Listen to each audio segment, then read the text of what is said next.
মাধ্যমিক পরীক্ষা চলাকালীন গুরুতর অসুস্থ এক মাধ্যমিক পরীক্ষার্থী। তড়িঘড়ি তাকে নিয়ে আসা হলো কোচবিহার MJN মেডিকেল কলেজ ও হাসপাতালে। অবশেষে হাসপাতালে বসেই মাধ্যমিক পরীক্ষা দিল কোচবিহারের এক মাধ্যমিক পরীক্ষার্থী। জানা গেছে ওই মাধ্যমিক পরীক্ষার্থীর নাম জেলেখা খাতুন।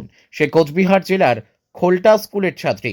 এদিন তার পরীক্ষার সিট পড়েছিল কোচবিহার জেলার বানেশ্বর খাপসা হাই স্কুলে মাধ্যমিক পরীক্ষা কেন্দ্রে। এদিন পরীক্ষা দিতে গিয়ে হঠাৎই সে অসুস্থ হয়ে যায়। তড়িঘড়ি তাকে কোচবিহার MJM মেডিকেল কলেজ ও হাসপাতালে নিয়ে আসেন স্কুলের শিক্ষিকারা এবং পরবর্তীতে হাসপাতালে পরীক্ষা দেয় সেই পরীক্ষার্থী। এ বিষয়ে পরীক্ষার্থীর বাড়ির সদস্য জানান, এদিন পরীক্ষা দিতে গিয়ে হঠাৎ অজ্ঞান হয়ে যায় সে। তবে কেন অজ্ঞান হয়ে গেল তা এখনো জানতে পারেনি বাড়ির সদস্য। তাদের অনুমান হয়তোবা ভয়ের কারণে এমনটা হয়েছে। দিতে আসছিল, সেখানে গিয়ে সে অজ্ঞান হয়ে পড়ছে, মানে ভয়ে অজ্ঞান হয়েছে। আচ্ছা, তারপর? তারপর সেখান থেকে ফোন করে অ্যাম্বুলেন্স নিয়ে আমরা হসপিটালে চলে আসলাম। হসপিটালে এখানে ডাক্তার দেখি, এখন আপাতত হালকা সুস্থ আছে। সেই পরীক্ষা দিতে চলে কোন স্কুলের ছাত্রী, কোন স্কুলে পরীক্ষা দিতে গেছে? High school. খোলটা হাই স্কুলের কি ছাত্রী? হ্যাঁ, বানেশ্বর ছাত্রী।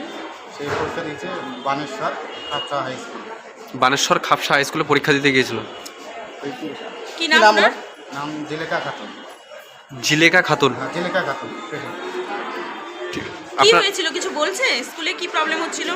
প্রবলেম সেটা হয়নি, সে হয়তো ভয় পাইছে। মাধ্যমিক পরীক্ষা প্রথম দিচ্ছে, মানে প্রথম পরীক্ষা দিচ্ছে, একটা ভয়ের ব্যাপার। এখন কি পরীক্ষা দিচ্ছে? হ্যাঁ, এখন পরীক্ষা দিতে গেছে। আপনার নাম? আমার নাম জাহান হোসেন। জাহান হোসেন।